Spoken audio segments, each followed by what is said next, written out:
नमस्कार और आप देख रहे हैं जेटीवी न्यूज और मैं हूं आपके साथ आयुषी सिंह। आइए रुक करते हैं जेटीवी न्यूज पर देश प्रदेश की तमाम ताजा खबरों पर।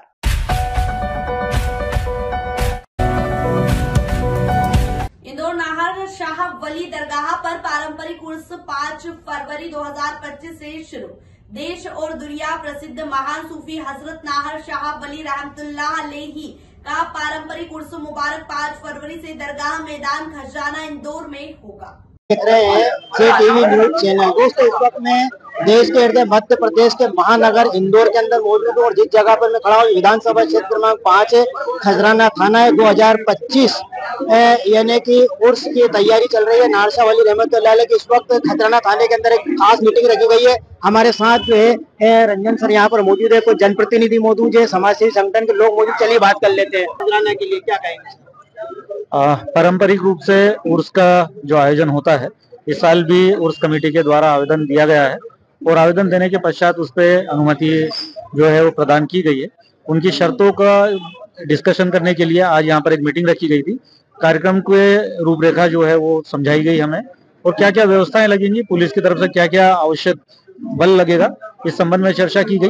और जो नगर निगम की तरफ से समस्याएं आ सकती हैं या जिनकी सुविधाओं की बात की गई है, जैसे लाइटिंग की, पार्किंग की, सड़क को सही करने के संबंध में भी चर्चा की गई है। दरगाह नाहर शाह वली पर जो उर्स हो रहा है उसको टाइम को लेकर जो भी हाल शासन की गाइडलाइन है उस संबंध में हम सोमवार को या कल पुलिस कमिश्नर साहब से और जिलाधीश महोदय से मिलने जाएंगे और उनसे निवेदन करेंगे कि वर्षों से यह 75 साल से उर्स होते आ रहा है और रात को 10 बजे से सुबह 4 बजे तक ही उर्स होते आया है। अभी शासन की जो है टाइम की जो गाइडलाइन है उसको हम संशोधित कराकर उसको कम कराने की कोशिश करेंगे। खजराना में 5 फरवरी से उर्स होने जा रहे हैं दरगाह नाहर शाह वली पर खजराना में। उसके संबंधित यहाँ खजराना थाने पर मीटिंग रखी गई थी और यहाँ जो जायरीन आएंगे जो हजारों की संख्या में होंगे तो उनकी व्यवस्था को लेकर क्या क्या व्यवस्थाएं होना चाहिए उनको लेकर सब चर्चा की गई। एसीपी साहब और थाना प्रभारी महोदय थे और हमारे खजराना के गणमान्य नागरिक उसमें उपस्थित थे। अब जहाँ जो भी हमारी मूलभूत सुविधाएं हैं, सफाई से संबंधित है, पानी से संबंधित है, पार्किंग से संबंधित है और भी अन्य विषयों को लेकर चर्चा हुई है, सार्थक चर्चा हुई, कोई न हल निकलेगा। रही बात परमिशन वाली, तो हम कलेक्टर साहब और एसीपी साहब से बात करेंगे कि ये 75 वर्ष से उर्स होता चला आ रहा है, कोई नई कोई परंपरा नहीं है, क्योंकि इसमें सहयोग करना चाहिए। क्योंकि ये कैंपस में ये कोई माइक या चिलम लगा के लंबा चौड़ा कोई ऐसा नहीं होता, एक कैंपस के अंदर होती है, तो इसमें विशेष सुविधाएं दी जानी चाहिए, ऐसी मांग करेंगे। और ये सभी धर्मों द्वारा सभी धर्म वर्ग के लोग यहाँ इसमें जायरीन आते हैं, सब मिलजुल कर। हमारे पाटीदार समाज के मेरे भाई यहाँ पाटीदार समाज के अध्यक्ष वासुदेव पाटीदार जी भी है, गोविंद पाटीदार, अन्य लोग हैं यहाँ, सभी हमको सहयोग करते हैं। इसलिए हम चाहते हैं कि उर्स कामयाब हो और सफलता से सब लोग आज उर्स को आगामी उर्स को लेकर गांव के गणमान्य नागरिक और पुलिस प्रशासन के बीच में मीटिंग और बहुत ही सुखद वातावरण में चर्चा हुई है।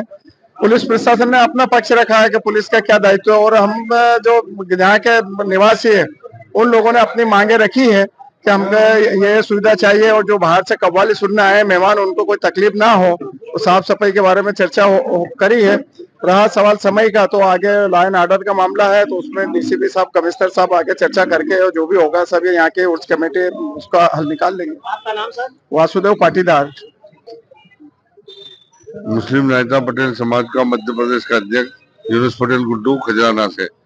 हर साल की तरह इस साल भी उर्स होने जा रहा है। डिप्टी कलेक्टर जितने भी हमारे यहाँ के उर्स कमेटी और वरिष्ठ नागरिक और हमारे हिंदू समाज के दिग्गज पाटीदार लोग भी सब उपस्थित हुए थे और यहाँ पे हर साल की तरह इस साल आज की जो मीटिंग रखी गई थी, ये मीटिंग का संदर्भ ये था कि खजराना नाहर शाह वली सरकार के 75वां उर्स होने जा रहा है। किस तरह से वो आसानी के साथ हो, उसकी दिक्कतें खत्म हो। क्षेत्र के तमाम गणमान्य नागरिक यहाँ पर शिरकत की। एसीपी साहब, पीए साहब मौजूद थे, इलाके के सारे महत्वपूर्ण लोग मौजूद थे और उन्होंने इस बात सबने ले लिया कि सब मिलकर इस उर्स को कामयाब बनाएंगे। सैयद वाहिद अली समाज से। आज उर्स के विषय में खजराना थाने में मीटिंग रखी गई थी उर्स को कामयाब बनाने के लिए। हम सब मिलजुल के, दोनों पार्षद हिंदू मुस्लिम सब मिल के उर्स को कामयाब बनाए।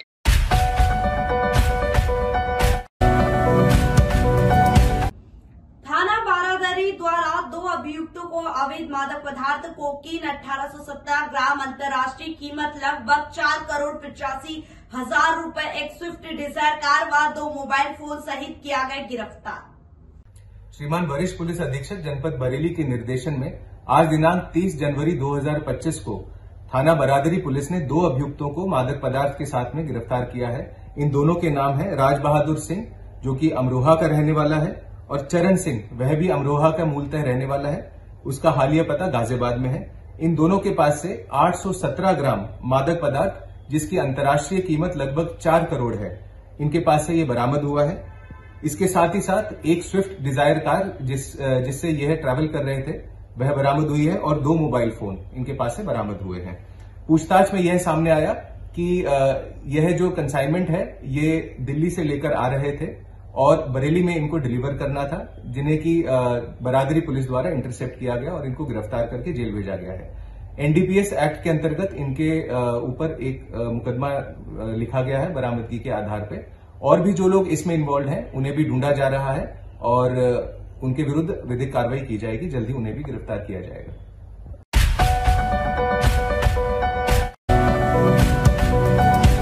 राजपुर क्षेत्र में आदिवासी महिला के साथ युवक ने किया बलात्कार, राजपुर थाने पर हुई दर्ज रिपोर्ट। सर, बलात्कार मामले में एक रिपोर्ट दर्ज हुई है, क्या मामला है सर? थाना राजपुर क्षेत्र अंतर्गत एक महिला की रिपोर्ट आई थी। उनकी रिपोर्ट पर से बलात्कार का प्रकरण पंजीबद्ध हुआ है और उसमें अपराध पंजीबद्ध कर अग्रिम कार्रवाई की जा रही है। आरोपी की गिरफ्तारी की जा चुकी है। सर, आरोपी का नाम? आरोपी का नाम है मोहम्मद उर्फ गुड्डू।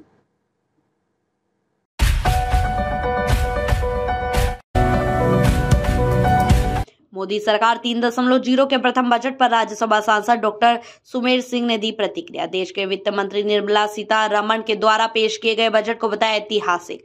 उक्त बजट में सभी वर्ग के कल्याण करने का लिया संकल्प। डॉक्टर सुमेर सिंह सोलंकी। आज मोदी सरकार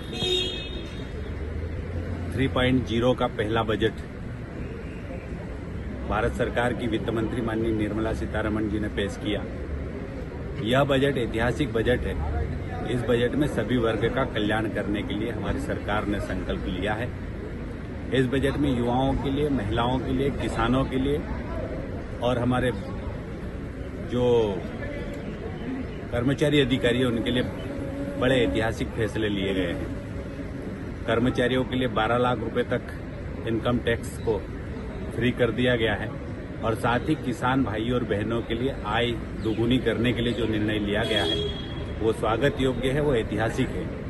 किसान क्रेडिट कार्ड को बढ़ाकर अब 5 लाख रुपए तक कर दिया गया है और साथ ही घरेलू और इलेक्ट्रॉनिक सामग्री को बहुत सस्ता करने का फैसला भी इस बजट में किया गया है। निश्चित रूप से मैं ये कहूंगा कि ये बजट मध्यम वर्ग की जिंदगी बदलने वाला बजट है और इस बजट से हमारे गरीब भाई और बहनों को भी पर्याप्त आर्थिक मदद मिलेगी और साथ ही युवाओं को, लाखों युवाओं को रोजगार भी मिलेगा। मैं पुनः माननीय प्रधानमंत्री श्री नरेंद्र मोदी जी का, माननीय वित्त मंत्री श्रीमती निर्मला सीतारमण जी का आभार व्यक्त करता हूं और साथ ही हमारे भारत देश के भाई और बहनों को, जिनके लिए यह बजट जिंदगी बदलने वाला है, जिनकी जिंदगी में यह बजट खुशियां लेकर आया है, ऐसे बजट के लिए मैं देशवासियों को शुभकामनाएं भी देता हूं, बधाई भी देता हूं।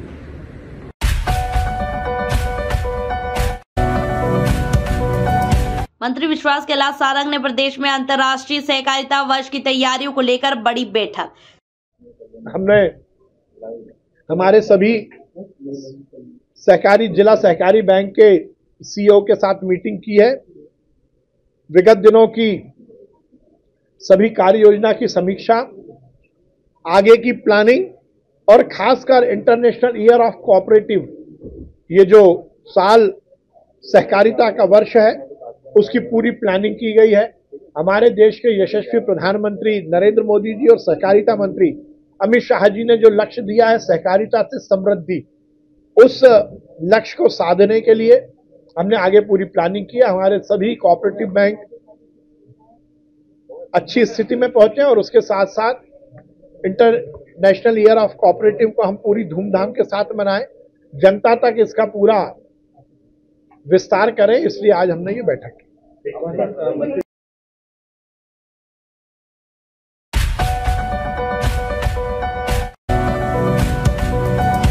ग्राम बघाड़ी में कलश यात्रा के साथ संत सिंगाजी महाराज की परचरी पुराण कथा की हुई शुरुआत। भैया जी, आपका परिचय? मैं दिनेश चौहान ग्राम बघाड़ी का निवासी हूँ। अच्छा। हमारे गांव में संत सिंगाजी महाराज की परचरी पुराण का ये दूसरा साल है। अच्छा। प्रतिवर्ष अभी दूसरा साल चल रहा है। मालीपुरा से कलश यात्रा लाते हैं हमारे गांव तक, यहाँ पांडाल तक, पटेलपुरा तक, और ये 5 दिवसीय कार्यक्रम है और अगले दिन भंडारा भी होगा।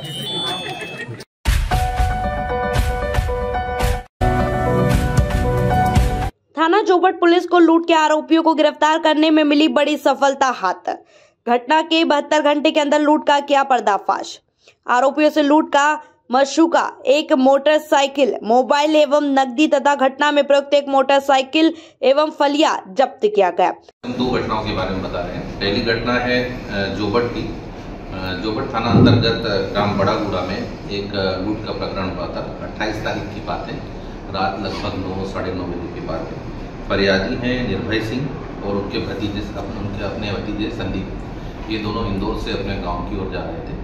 बड़ागुड़ा गांव के समीप जहाँ पुलिया है, पुलिया के वहाँ पर 4 अज्ञात लोगों ने रोक के इनके साथ में मारपीट की। मारपीट करने के साथ में जो निर्भय है, निर्भय का मोबाइल, पर्स और मोटरसाइकिल ये उनसे छीन कर ले गए। इस पर से थाना जोबट में लूट का अपराध पंजीबद्ध किया गया। चूँकि ग्राम बड़ागुड़ा घटना थी, हमारे एसडीपी और टीआई तत्काल अपनी टीम के साथ वहाँ पहुँचे और इन्होंने टीम के साथ में वहाँ पे लोगों से बातचीत की। प्रथम दृष्टया चर्चा में ज्ञात हुआ कि ग्राम बड़ागुड़ा के ही कुछ लोग इसमें हो सकते हैं, क्योंकि रात्रि में कुछ लोगों का मूवमेंट वहाँ पर देखा गया था। इस आधार पर एसडीपी और टीआई इन्होंने अपनी टीम के साथ में वहाँ के जो प्रारंभिक जानकारी प्राप्त हुई थी उसके आधार पर लोगों से पूछताछ की और पूछताछ में ज्ञात हुआ कि उसी गांव के कमलेश पिता राम सिंह और कर्ण पिता चंद्र सिंह ये 2 व्यक्ति थे। इन 2 व्यक्तियों के साथ में 2 विधि विवादी थे, नाबालिग बच्चे भी थे। इन चारों ने मिलकर निर्भय और संदीप के साथ में ये लूट की घटना कारित की थी। आरोपी को गिरफ्तार कर लिया गया है। आरोपी उनको गिरफ्तार हो गए हैं और उनसे मोटरसाइकिल, मोबाइल और पर्स जो सामग्री गई थी वो सारी जब्त कर ली गई है।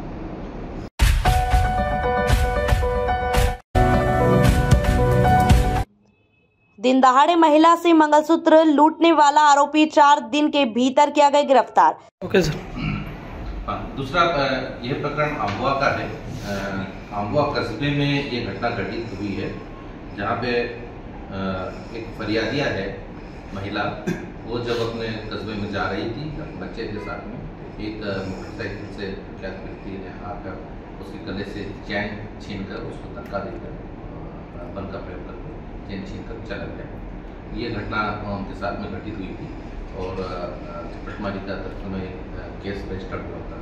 इस में उल्लेखनीय बात यह है कि कुछ दिन पूर्व ही एसपी महोदय द्वारा जिला अलीराजपुर में जितने भी संपत्ति संबंधी अपराधी हैं उसके संबंध में एक बुकलेट तैयार की गई थी। इस बुकलेट में सारे अपराधियों का लेखा जोखा है जो वर्तमान में सक्रिय हैं और ऐसे अपराधियों की ही बारे में जानकारी हमारे टीम ने उठाना शुरू की। तो प्रथम जो मुख्य जो 10 वर्ष के डाटा के अनुसार टॉप 30 अपराधी थे उनका रिकॉर्ड खंगालना शुरू किया।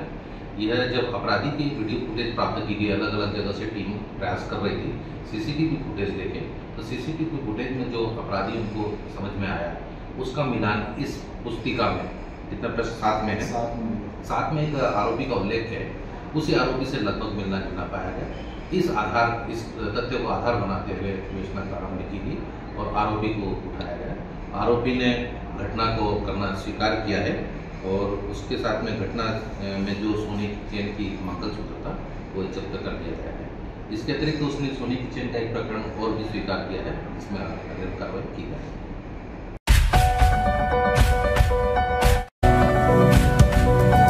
JTV न्यूज से जुड़े रहने के लिए हमारी खबरों को लाइक और शेयर करें, हमारे चैनल को सब्सक्राइब करें और अपडेट रहे हर छोटी बड़ी खबरों से।